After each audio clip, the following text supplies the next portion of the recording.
Hi, this is Guy and this is part 9 of my first no-leveling Blood Level 4 run of Bloodborne, with tips for newcomers to the Soulsborne games. This video will cover Ebrietas and Mergo's wet nurse. First, the optional boss Ebrietas, in my opinion, is the third most difficult boss in the main game, only after Gehrman and Logarius.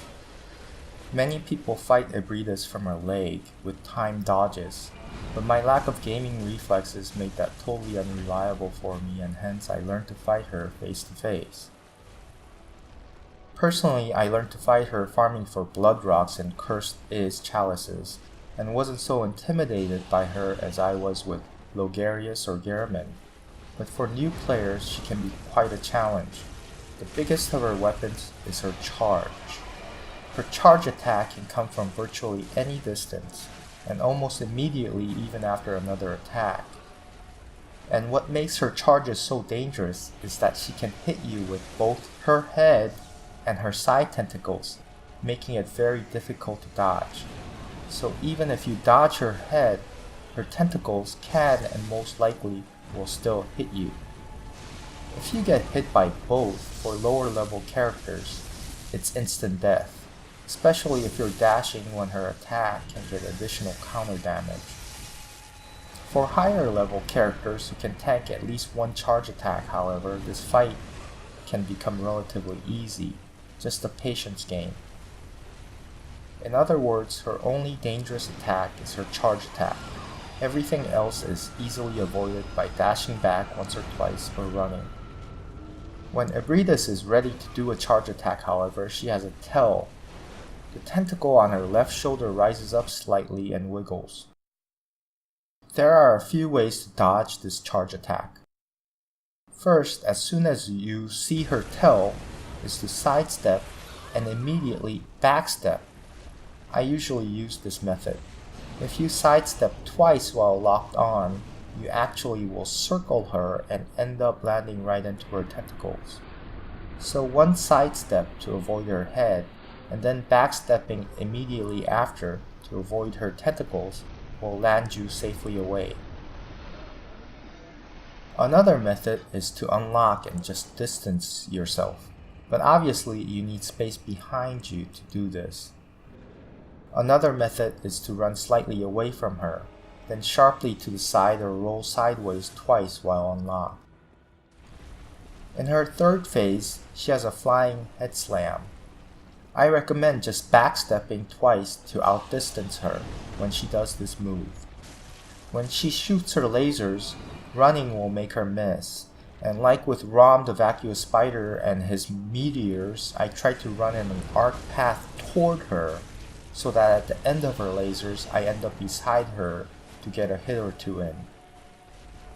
But as I said, if you can avoid her charges, the battle is almost done and cooked. The other thing to note is distance control. Distance control is what allows you to avoid her attacks and to bait her head slam attacks so that you can damage her, allowing you to dash back to avoid damage, and after she finishes to dash in to punish. And also watch out for arena obstacles and debris. It took me 4 deaths to kill her, and I killed Ebrietas on my 5th. Lastly, remember she is weak to bolt and blood-tinged damage to her head, including bone marrow gunshots, especially if executed with added counter damage. Here's my fight with Ebrietas.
Mergo's wet nurse, I've only fought her a handful of times.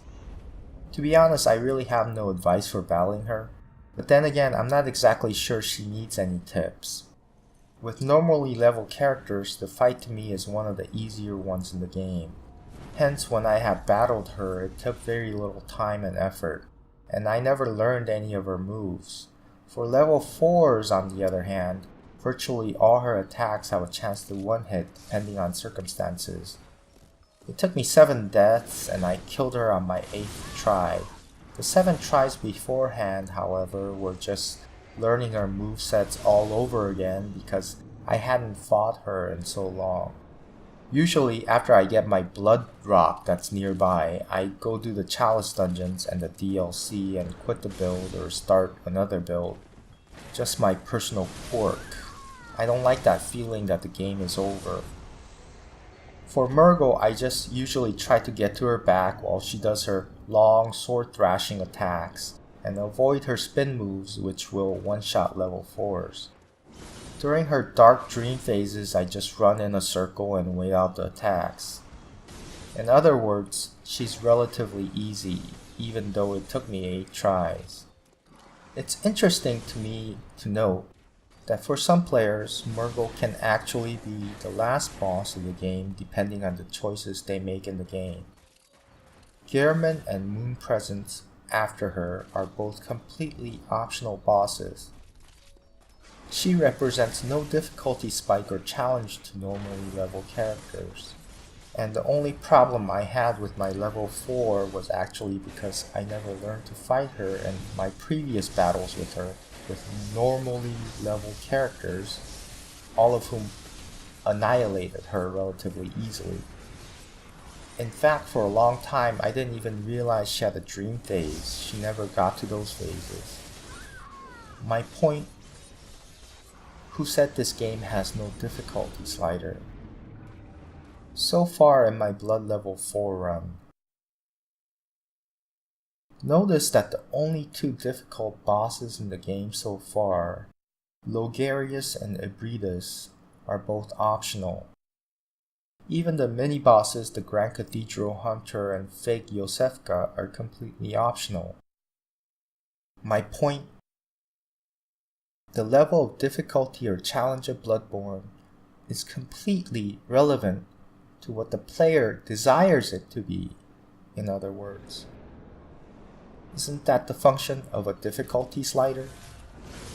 And I have zero doubt it was designed to be this way precisely by From Software. I hope more people will give these games a try and not be intimidated by their reputation for difficulty. The challenge or difficulty in these games are very much adjustable to suit players of different abilities and were designed to be so. One of the biggest differences between these games and other games, like Witcher or Fallout or Skyrim, that is rarely mentioned is that in Souls games and Bloodborne, you purchase your own levels. It's completely your choice. In Fallout 4, one of my biggest disappointments was how easy the game got, even on the highest difficulty around level 25, with only perhaps a quarter to a third of the game completed. All I needed was my Overseer's Guardian. And still my character kept auto-leveling. I couldn't stop. In Dark Souls and Bloodborne, the difficulty is completely left up to the player. Up to you. The next video will be my final video against Gehrman. He took me something between 100 and 150 attempts. I lost count. He also took more time to defeat than the whole of the rest of the game combined over 2.5 days. And I had to resort to safe scumming so I wouldn't need to farm vials and buffs. But yes, Gehrman is a completely optional boss. And yes, I chose, with my meager gaming skills, to try to tackle him at level 4. To me, this is beautiful game design. Here's my fight with Mergo's wet nurse. Thanks for watching.